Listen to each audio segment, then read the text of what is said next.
lado. Por quê? Porque essa técnica que a gente vai fazer, normalmente, ela provoca vômito na vítima. Não é o caso aqui que eu não vou fazer nele, eu vou só demonstrar. Tá?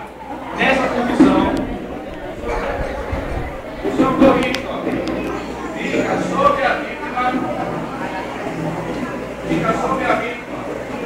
com a palma da mão, ele vai posicionar na barriga, na boca do estômago da vítima, aqui, ó, certo?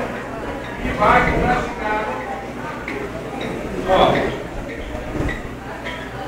vou fazer isso, fazendo uma pressão interna, fazendo com que o que está obstruindo saia. Normalmente a vítima vomita, mas ela se salva, certo?